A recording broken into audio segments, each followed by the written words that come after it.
All right, introduce yourself. I'm OG Volcano, aka Big Homie, Spook Town Compton Crips. For the dime moves in the lokes, for the 6-4s on spokes, for the OGs that did a dime, came back around on parole, for the homegirls with the scrap game, little homies that gang bang, from Pelican Bay to YA, rearrange your mind frame. Yeah, I know what you've been through, shit you had to go get to. Your mama gave birth on the turf, I know them killers you kin to. This for the lost generation, broke as hell, mad and impatient. But if you know your history, you can't have a strong foundation, baby. Lifting weights was on sport, they start calling me Big Knee. Six Shakur from Eastside, Bloodstone, getting by six. Also known as Shady Eyes, my hood name.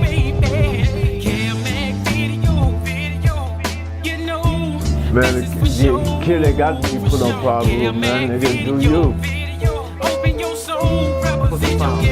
I created Coleman Pocket in my mother's garage. They call me Tiny Ant from Rolling 60, but yet known as Tylo Tiny Ant. Start hanging out, start messing with the Bloods, and end up turning Bloodstone villain.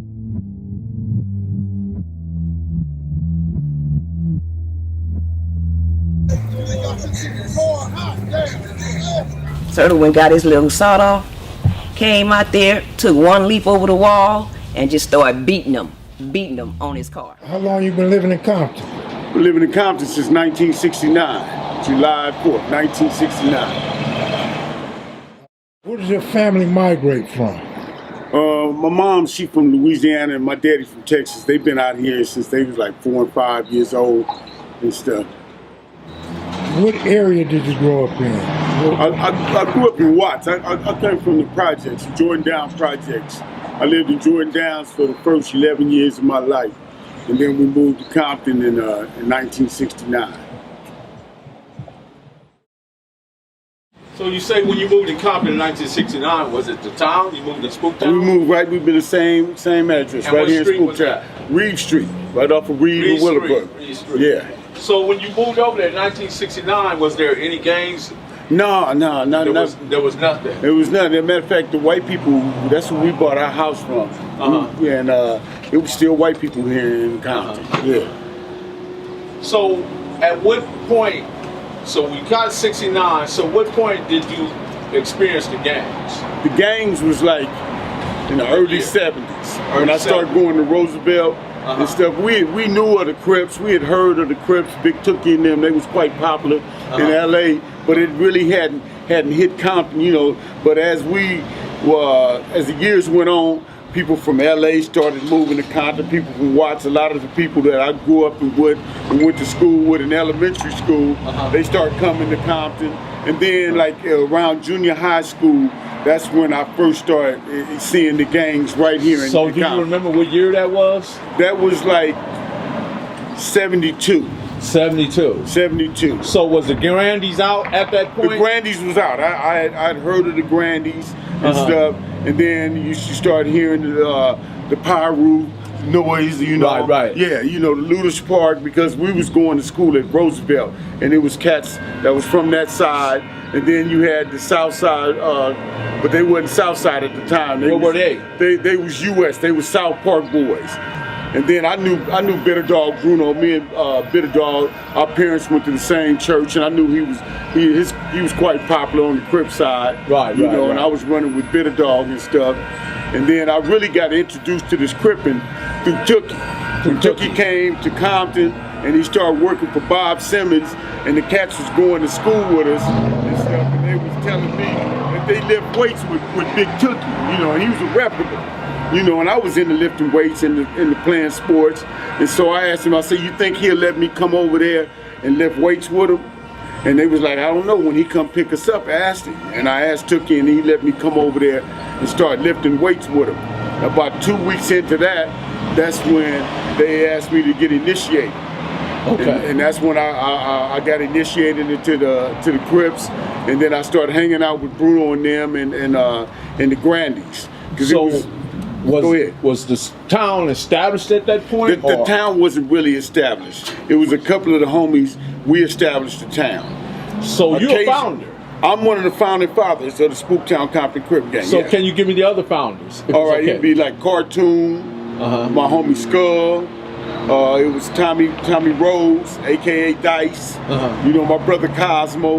We the founding fathers of the Spook Town. So was Robert Earl and Charlie New around then? Oh yeah, them was my partners and stuff. Right. Yeah, they was from Acacia and stuff. Yeah. Okay. Yeah, because Acacia's right across the track. You know, Spook Town, Acacia. Right. You know, we always grew up together. And before we was banging, we was all balling together. Right. Yeah, we was all into sports. Before stop. Think of your question and wait till they go, bro. Okay, we got all the train noise. Yeah. So, Spooktown, right? Was Spooktown ever part of the U.S.? Were there some people that lived in Spooktown? There was some people that lived in Spooktown. Some of the older guys, Wayne Moore, Pinky, they was part of U.S. What about Knuckles? Knuckles was always a Compton Crip. Yeah. Now, So there's two because different Knuckles had associations, I've heard little rumors. But for those who don't know, Knuckles was always a Compton Crip. Knuckles was never from U.S. Okay. I was never from U.S. Right. You know, I'd heard some previous word going around town about Spooktown being part of U.S. Spooktown was never part of U.S. Okay. So, at what point did you either go into the Grandies or did you go to the Red House? Because I know both kind of like came about the same time. About the same time. I was going both ways. I was on my 10-speed. I was all up and down the laundry anywhere from Lantana to Atlanta Drive. You know, I was kicking it with everybody and stuff. So who were some of those people? I mean, some of those people that's notable in that Crippin' era that stands out for you.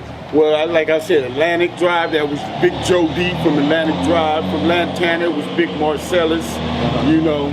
From every hood, like Nutty, I was kicking it with Salty and Frosty. And then from the Grandy, I was kicking it with Bitter Dog Bruno. You know, he's part of that Boot Hill crew. That's what I was getting at, about Boot Hill. Yeah.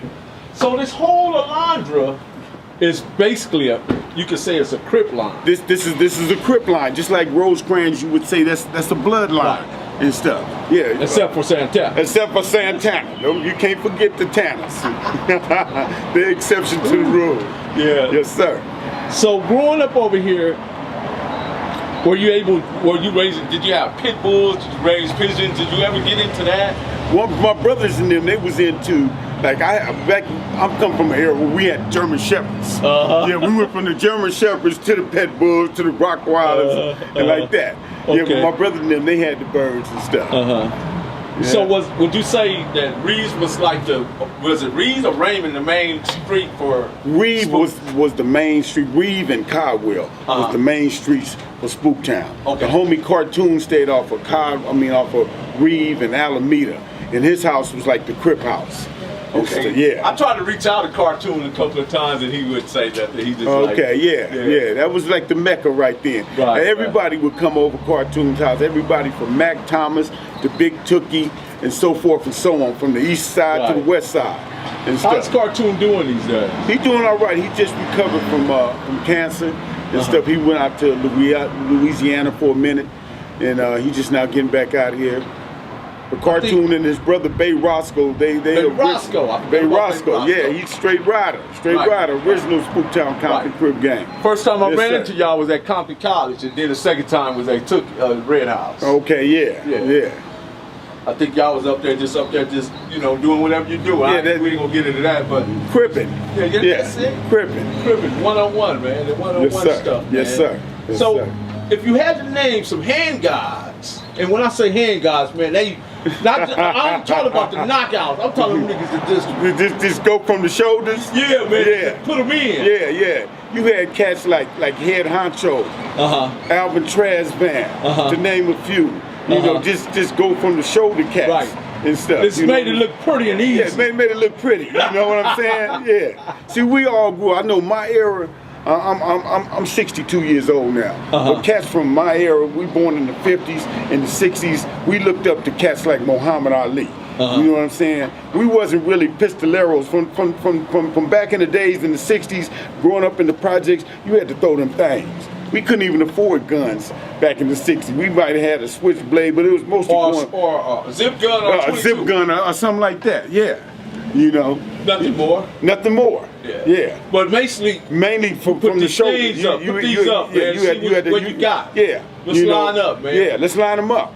You Right. know, it was a lot of times, you know, you met cats and y'all got down first. And then after Right. the fight was over, you could shake hands. I'm gonna respect you because you could throw him from the shoulders. And then you knew that he was a cat who, if push came to shove, he could get down with you. He wasn't gonna run out. One thing, Volcano, what I want to touch on was the love and camaraderie that the Compton Crips had for another one. Talk about the love and camaraderie that the Compton Crips had for one another. You know, not even before the CC rider. We had it when the CC. We had a special thing going on here in Compton, man. You know, when I first came to Compton from watching in the 60s, even before the gang era, just on the sports thing and stuff, we had a love and we had a camaraderie as being from Compton. You know, if one Compton met another Compton, hey, you from Compton and stuff, and we automatically had that bond. We had and that stuff. kinship. We had that kinship, and it went straight from the sports thing into the gang thing. Right. And once we became like Compton Crips, I don't care, like in the beginning it was just OCC from the Grandees. Right. And then later on it broke down into cliques, Park Village, Spook Town, Nutty Block, Santana, whatever. You know what I'm saying? But from day one, it was that camaraderie. As long as you had them 2 C's behind it, it was all good. Yeah, we all knew what we was from. It was 2 C's That's all day it. long. Because the Grandees was a Crip stronghold for all For the all Comptons. Crips. All Crips. Yeah. No matter what. The East Side, West Side, Compton, Watts. Right. It didn't matter. Right. You know what I'm saying? As Right. long as you was cripping, we all you had the felt same really last name. comfortable in those circumstances. Under them circumstances. Because you had people in there that showed you love and that showed you endearment and they cared about you. You was having any type of trouble or struggle, man, they put on for you. Look, What's going to take care of it? when I first started gang banging and stuff, it was like your family outside of your family. It was your family out here in the streets. And that's what brought me in and stuff, was that family love. You know what I'm saying? Do you recognize anything today from that resemble any of that we had back then? You know what? A lot of that has been lost today. When you look and you see all of the set tripping, the crip on crip, even in-house, the OGs against the BGs, and y'all all from the same set, you know. And I try to, when I came home from the pen, because I did maybe 25 years behind the wall, off and on, starting in 73 all the way till I got out the pen in 2008. But this last time when I came home and I was looking at the way that they lost all the structure. We had structure back in the days, and that's what kept us together. You know, even behind the wall, we had structure. You know, like I used to tell cats, because I was a shot caller in the pen, and I was telling cats when they came to the pen, I would have like an orientation when the buses come from down south. I would pull them in and say, look, whatever beef you have with whatever black man on the street, you leave that on the street. I can understand if somebody killed your mama, your brother, or something like that, and maybe I'll send you to another yard. But up in here, we don't have that black on black thing. We, you know, the pen is different and stuff. Everything is go along racial lines and stuff. Mexican mafia, Aryan brotherhood, so forth and so on. Like I said, when I first started going to jail, I don't care if you was a Crip from the east side, the west side, or Watts or whatever. It was just Crip love. We called ourselves the C card. When I first went to the pen back in '81, it was just the C card and stuff, and it didn't matter. All Crips got together on the bleachers. We had our little meetings and we was united. If you came to the yard and you was a Crip, you had your care package and you got, you know, laced in the game and stuff, you know what I'm saying? You got orientated as to how the Crips move on the yard. You had, you know, your rules and your regulations and certain things that we just didn't do, you know, outside of the car. You know what I'm saying? And that's just how we got out. At what point did you meet Kenny Wayne Johnson, aka Turtle? That's my boy. Me and Turtle, we go way back, man. Like back to junior high school. You know what I'm saying? Yeah. So, would it be fair to say that, man, that was one person that exemplified or showed an extraordinary love for Compton? Turtle was special, man. You know, Turtle had a Crip love and stuff. You know, I wish we still had Turtle here today. We need more brothers that have that Turtle mentality. You know, I remember one time I came home and Turtle came to scoop me up the next day. It was like, if the state can give you $200, I can give you more. You know, and he took me shopping, he bought me clothes. He like, what you need, big homie? You know, what's up, Big Junie? Hey, what's up? Yeah. I definitely remember that, because you know I was there. Yeah, I was there. Yeah. What's up, man? and Turtle blessed me. Right, You know? right, Yeah, right, he right, made right. sure that I had a car. He made sure I had money in my pocket. He made sure I had what I needed to stand on my own 2 feet, and I appreciated that. I got another question, man, and for years I've been trying to figure this out, Volcano. Now I was already at Dominguez, but when you checked in Dominguez, I'm thinking we finna go to war. That's just my mind when I saw you, because I knew these dudes they wasn't gonna be able to take because of the personality you was, the big influence you had. You understand? And when you checked in, I said, man, we might as well get ready. We finna go to war. Not that I was not running from it or anything, but I knew what had to be done. Right. So tell me about that experience when you checked in Dominguez, and how was that for you? Well, kind of like I was on the same page as you. I went to Dominguez in the 10th grade to begin with. Right. Coming from Roosevelt. Right. And Dominguez has always been, back in the days, that was a blood stronghold for Ludus Park. Fruit Town and everything else and stuff. And in the beginning, I didn't last like about 4 months and stuff. The cats knew they couldn't take me from the shoulders and stuff. And so they shot up the bus. I told my mother, I said, I can't go back to this school. I live right here next to Compton High. But if you lived on this side of Willowbrook, you went to Roosevelt. From Roosevelt, you went to Dominguez. And then I got caught a case, went to camp. And when I got out, Compton said, no, you can't go here no more. So I was forced to go to Dominguez. And I already knew, oh, here we go again, you know. But then you had like Atlantic Drive is solidified.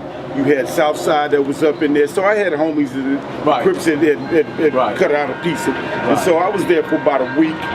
And then it was a cat from Ludus Park, grown ass man. Malcolm. Yeah. New York. New York. And this the interesting thing about that, because from my bird's eye, from my point, I felt like the guys that were there, they didn't want no smoke.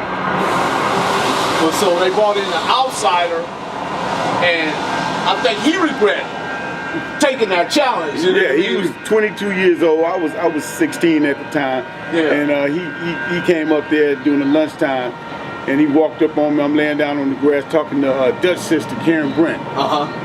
He said, you Volcano? I said, yeah. He said, well, then get up and erupt. I said, man, get on up out of here. And he tried to kick me, and I grabbed his leg and flipped him and fired on him. I said, man, I can't go to this school. I already knew what was going to happen. Right. You know. And so then a gang of bloods, they surrounded me, and I'm trying to talk my way out of getting jumped. And I'm telling them, I said, we can go from the shoulders and stuff. I'll take any one of you head up while y'all got to jump on me.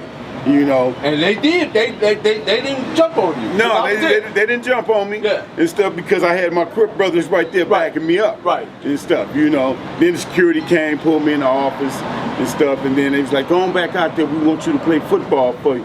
I'm like, man, I don't know if I can go to this school. It's gonna be problems. I already seen it coming. But I went back out. As soon as I get out the door, I got into it with what's his name, from Washington Street. Shamrock. He gonna walk up to me and say, what's up, blood? And that back then, you know, we took that as a form of disrespect. What's up? Boom, and it was on again. Right. You know, then I seen that it was gonna jump me, and I hopped the fence and got on. I never understood the relationship between Shamrock and Brackdog, because I felt like Brackdog was from over here, but him and Shamrock was like this. Yeah. And you know, it was like that with some of us from like day one. Original Crips and Bloods, because we knew each other before we was from elementary school. Yeah, from elementary school, from junior high. Right. It was cats from Ludus Park that went to Roosevelt, and then when they see me, they're like, "Oh, Mike, you a Crip," and I'd be like, "Oh, so and so, you a Blood." And we might just go, you know, like a little from the shoulders and stuff. When the day is over with, you know, he got a black eye, I got a busted lip, and we can shake hands, and say, you know what, I'm gonna respect you. Right. You know, you a real and stuff. And that's the way it was. And that's how that went. And that's how that went.